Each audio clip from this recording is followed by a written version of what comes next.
과학적 통계마저도 조작한 민주당 정권, 정당한 방법으로는 국정을 이끌 실력이 없었다는 자기 고백에 다름없습니다. 지난날 탈원전 정책의 정당성을 확보하기 위해 저질렀던 월성 원전 경제성 평가 조작은 서막에 불과했습니다. 일자리 대통령이 되겠다고 청와대 집무실에 일자리 현황판까지 갖다 놓고선 일자리 늘리려 한 일이 고작 통계 조작입니까?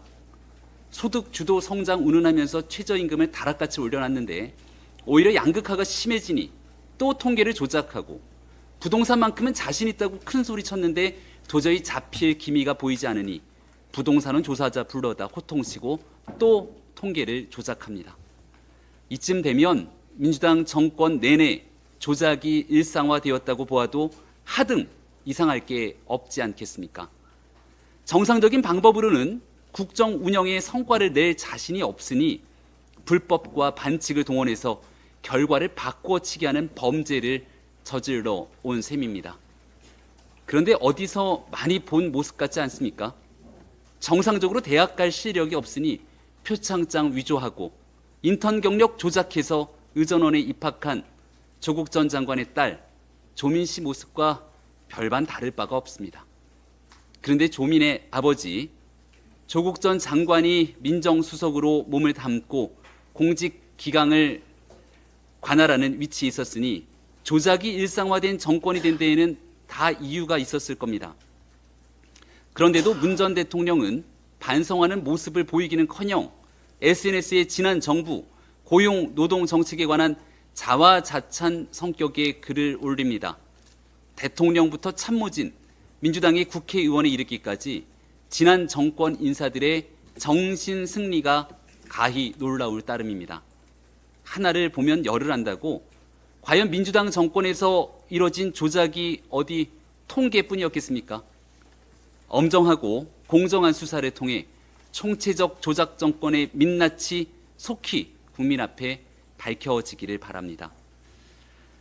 오늘 박강원 민주당 원내대표가 교섭단체 대표연설을 통해 부결은 방탄의 길이고 가결은 분열의 길이라면서 검찰의 영장 청구를 정치적 올가미로 규정지었습니다. 범죄 피의자 이재명 대표 한 사람을 지키기 위해 민주당이 방탄 정당의 수렁에 빠지는 자멸의 길을 스스로 선택하게 된 겁니다. 검찰의 체포 동의안을 부결시키는 방탄 정당이 되는 길, 이재명 대표에게는 해피엔딩일지 모르나 민주당에게는 분명 새드 엔딩이 될 겁니다.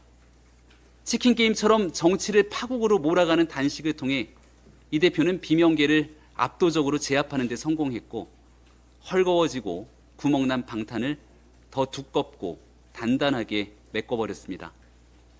사법적 단죄마저도 국회 방탄으로 막아세울 수 있다는 민주주의 파괴 행위는 최악의 오점으로 두고두고 기록될 겁니다.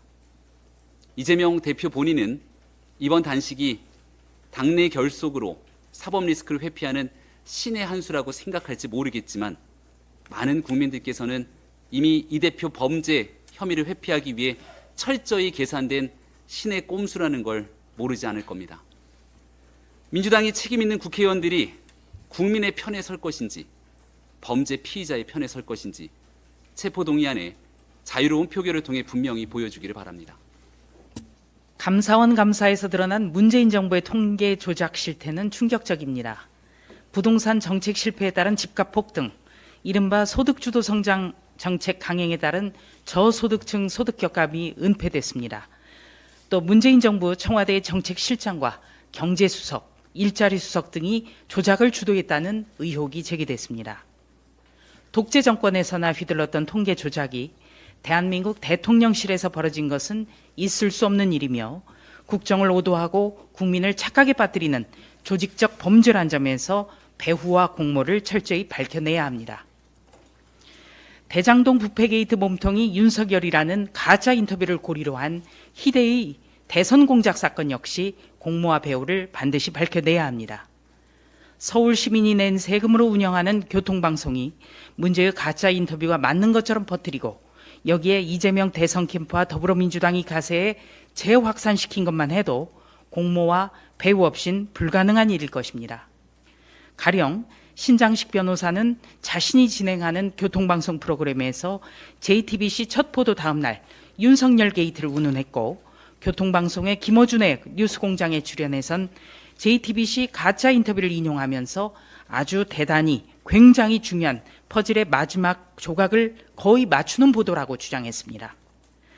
대선 이틀 전 신장식 변호사는 가짜 인터뷰 녹취를 봐주기 수사로 보이는 정황이 구체적으로 드러난 것이다, 이렇게 소개하면서 김모 변호사를 출연시켜 보도에 대한 의견을 들었는데, 이 김 변호사는 현재 이재명 대표의 변호인으로 선임돼 있습니다.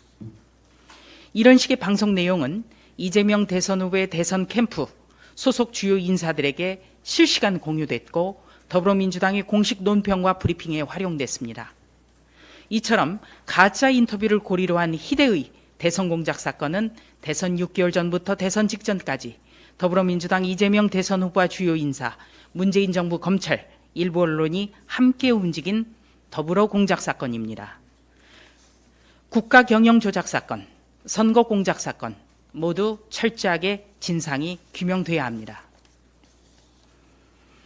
더불어민주당이 전체 의원 결의로 윤석열 정부의 내각 총사퇴를 요구한 데 이어 한덕수 국무총리 해임안을 제출했습니다.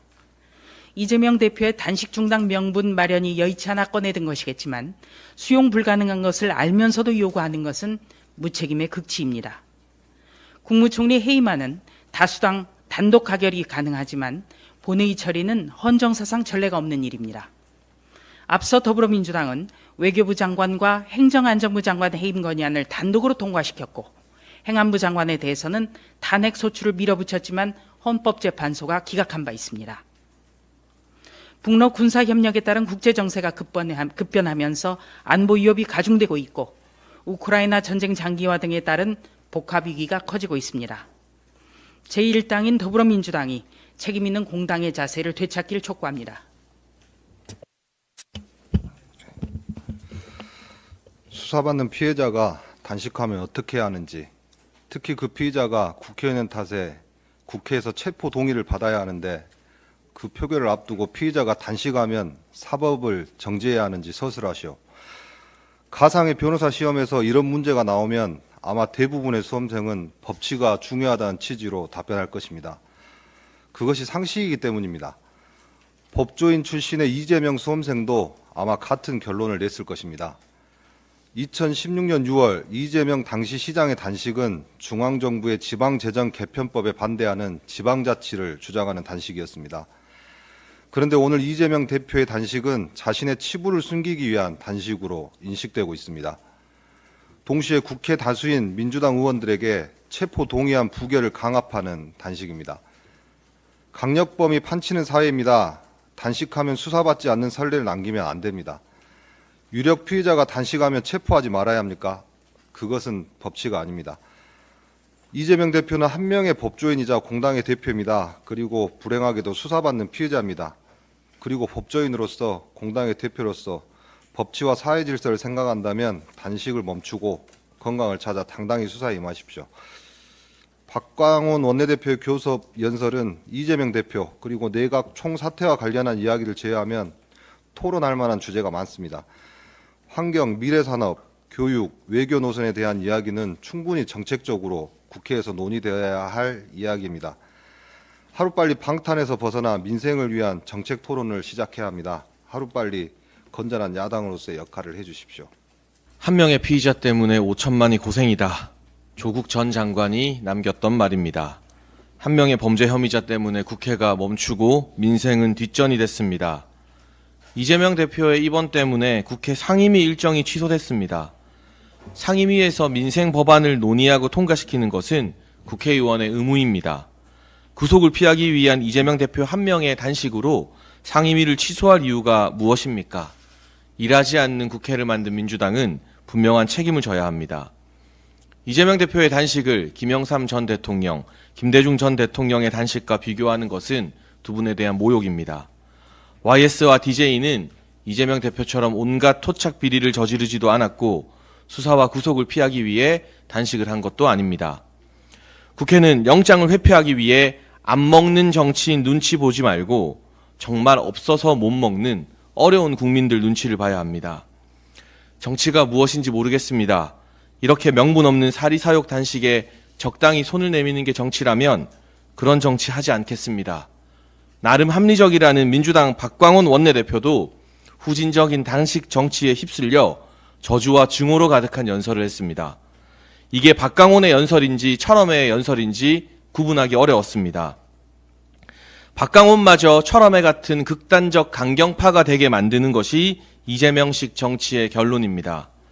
그러나 오늘 대법원 판결로 최강욱 의원의 유죄가 확정되며 의원직이 상실됐습니다. 아무리 시간을 끌어도 이재명 대표의 운명도 최강욱 의원과 다르지 않을 것입니다. 이제 나쁜 정치, 구시대적 정치를 끊어낼 시간입니다. 거대 야당을 장악해 국회를 마비시키는 권력자의 방탄 단식에 쓸 동정심은 하나도 없습니다. 일부 언론과 여의도 사람들을 제외하면 민생 현장의 국민들은 이재명 대표의 단식에 아무도 관심이 없습니다. 국민의힘 중앙청년위원회는 추석 명절 전후로 결식아동 봉사활동에 돌입합니다. 정치권이 그들만의 단식, 그들만의 입원으로 호들갑을 떨 때 우리는 묵묵히 약자와 동행하겠습니다.